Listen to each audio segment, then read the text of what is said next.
Hey guys, it's me again, and today we're going to go over how to service your S&B Cotton Cleanable Filter. So we recommend that you inspect it every 6,000 miles to every oil change, and then service it at least every 12,000 miles. So before you begin, you want to make sure that you pull the filter completely out of the vehicle, because it could load up unevenly.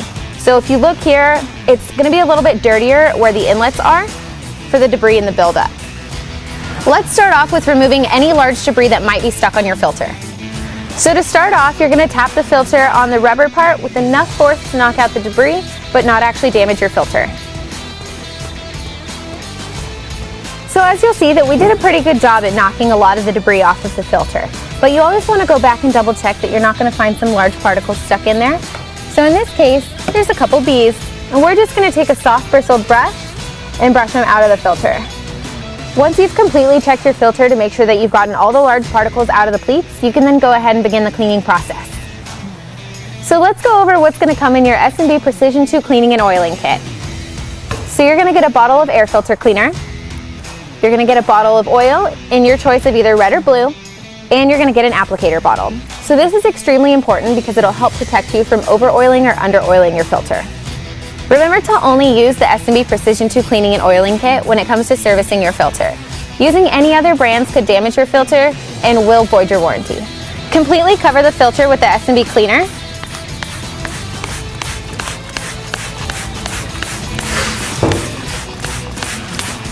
And don't forget the power stack if you have one.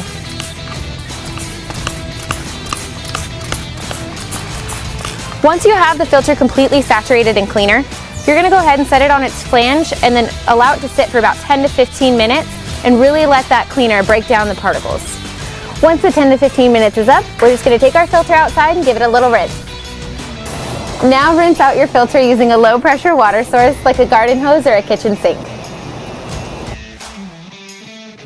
Now that you've rinsed all the cleaning solution out of your filter, it's going to take up to about 24 hours for it to completely dry. So you can speed up the process by either putting it out in the sun or in front of a house fan. If you're wondering why I'm wearing a different outfit in the same video, it's because we waited 24 hours for our filter to completely dry. So now it's time to determine the proper oil amounts to apply back onto it. So the next step is very important. You're going to want to make sure that you put the proper oil amounts back onto your filter. And if you don't know what the proper oil amounts are, you can find them on our website on your specific filter page. For example, this one is the KF1051, and it'll use 90 grams on the main filter element and 17 on the power stack. We try to make it as easy as we can for you. So as you'll notice on this applicator bottle, there's markings on the side by tens, and then each individual line is 2.5 grams. First, fill up your applicator bottle to 90 grams for the main filter element.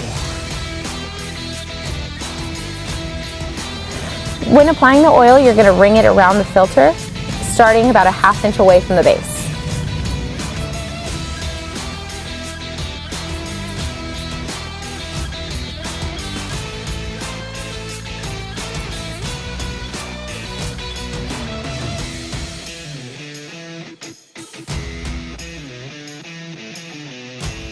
When oiling your filter, you're going to want to leave about 10 grams still left in the applicator bottle.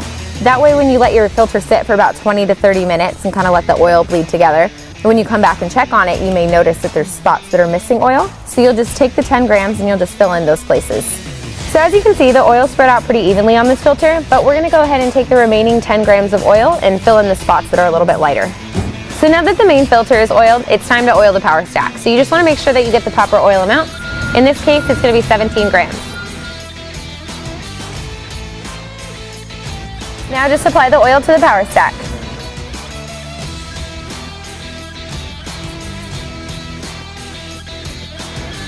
Alright, so after you've applied all the oil back onto the filter, you'll let it sit for about 20 to 30 minutes to let it bleed through, and then you'll just throw it back on your vehicle and you're ready to go. So it's that easy. If you have any other questions, you can always give us a call, or you can chat us in at the bottom of our website.